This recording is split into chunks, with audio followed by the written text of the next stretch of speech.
एक फॉलोअर्स हैं दीपा तोमर बिजनौर से, इनका मैसेज मैंने पढ़ा है।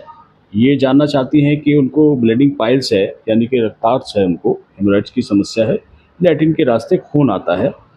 तो उनकी परेशानी ये है कि वो कई बार कुछ सामान्य खाना खाती हैं तब भी उनको ब्लड आने लगता है और वो ठीक नहीं हो रही है, 6-7 साल उनको हो गए हैं। तो दीपा जी, आप क्या करें इसमें? देखिए, थोड़ा-सा बदलाव करना है। ये तो आपको ही पता है कि ज़्यादा गरिष्ठ भोजन, ज़्यादा तला भुना भोजन, जिसमें चिकनाई की मात्रा ज़्यादा हो, चाहे वो घी हो, तेल हो। कुछ लोगों का लॉजिक रहता है कि जी हम तो देसी घी में खाना बनाते हैं। अरे भाई, देसी घी में भी चिकनाई है। चिकनाई आंतों को अपना काम तो करने दो, उनको ठीक तो होने दो, उसके बाद शुरू करना। पहले आँत साफ़ हो जाएँगी, क्रियाशील हो जाएँगी, स्वस्थ हो जाएँगी, फिर आप खाना। लेकिन फिर आपकी आदत भी बन जाएगी कि आपको ये महसूस होगा कि क्या सही है, क्या गलत है। चिकनाई का सेवन कम करें, तली भुनी चीज़ें कम खाएँ और जो गरिष्ठ भोजन है जैसे छोला, राजमा, उड़द और मैदा वाली चीज़ें जैसे चाउमीन, जवे वगैरह बना लेते हैं घर पे, तो इससे आप बचिए। साथ में कच्चा दूध का सेवन नहीं करना। कुछ लोगों की जो है कच्चा दूध पीने की आदत होती है पेट की गर्मी को शांत करने के लिए। ये बहुत ही गलत आदत है, इसको तुरंत छोड़ दो आप।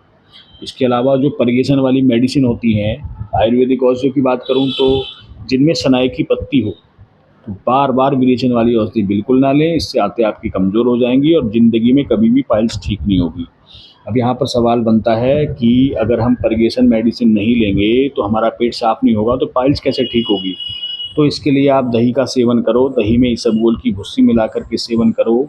आप बड़ी हरड़ का छिलका, यानी कि गुठली निकली हुई जो बड़ी हरड़ आती है, उसको आप धूप में सुखाकर ग्राइंड करके चूरन बना लो। और स्वाद के लिए आप काला नमक मिला सकते हैं उसमें, या फिर शक्कर मिला सकते हैं, लेकिन अपनी सेहत की और समस्याओं को ध्यान में रख के मिलाना। शुगर के पेशेंट शक्कर नहीं मिला सकते। कभी आप कहें कि साहब आपने शक्कर बता दिया, हमें तो शुगर है, तो अपने विवेक का इस्तेमाल करना है। और जिनको ज़्यादा हाई बीपी रहता है तो ज़्यादा नमक भी उसमें ना मिलाएं। काला नमक हो चाहे कोई सा भी नमक हो, बीपी बढ़ाता ही है। साथ में जिन लोगों को, जो महिलाएं विशेषकर एनीमिक हैं और कोई आयरन फोलिक एसिड का सिरप पी रही हैं जिसमें आयरन की मात्रा हो, वो भी उसको ना लें, उससे भी बचने की ज़रूरत है आयरन वाली चीज़ों को। और अगर कोई ड्रग एडिक्ट है किसी तरह के, जैसे धूम्रपान करता है, अफीम का सेवन करता है, या कोई ऐसी औषधियाँ हैं जिनमें अफीम हो, तो उससे भी बचने की आवश्यकता है।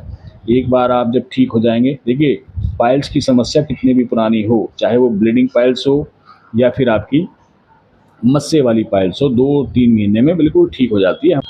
अगर किसी भाई बहन को बहुत पुरानी पाइल्स है, लैट्रिन से खून आता है या खून नहीं आता, सिर्फ कॉन्स्टिपेशन है और मस्से हो गए हैं, तो वो हमें फ़ोन कर सकता है। ये सब निःशुल्क है। हमें आप व्हाट्सएप मैसेज कर सकते हैं, वॉइस कॉल कर सकते हैं, या फिर आप व्हाट्सएप कॉल कर सकते हैं, या आप इस वीडियो के कमेंट्स में भी आप अपनी समस्या को बता सकते हैं। इसमें कोई शर्माने की आवश्यकता नहीं है, कोई फ़ीस नहीं है। आप कुछ मेडिसिन हैं, जैसे अभी बड़ी हरड़ का छिलका हमने बताया, घरेलू तौर पर आप तैयार करें, या फिर आप बनी बनाई औषधि भी मंगवा सकते हैं। ब्लड आ रहा है लैट्रिन में कुछ खाने से, तो ये नोट करें कि आपने क्या खाया है। इस चीज़ का विशेष ध्यान रखें। परहेज़न वाली दवाई ज़्यादा ना लें, आंतें कमज़ोर हो जाएंगी और पाइल्स की समस्या कभी भी ठीक नहीं होगी, बल्कि एक समस्या और बढ़ जाएगी आपको। तो ये ध्यान रखें। आप अपने आयुर्वेदाचार्य से, किसी आयुर्वेदिक चिकित्सक से जो आप, जिसका आपको भरोसा हो, या जो आपके फैमिली डॉक्टर में अगर कोई ऐसे हैं, तो आप उनकी देख रेख में ही परहेज़न वाली दवाइयाँ शुरू करें। इसमें बस्तिका का भी ध्यान रखना होता है। अगर आप एनिमा बार बार लेते हैं तो ये भाई मजबूरी में लेना पड़ेगा, तो उससे भी बचने की आवश्यकता है, वो भी बार बार लेना ठीक नहीं है।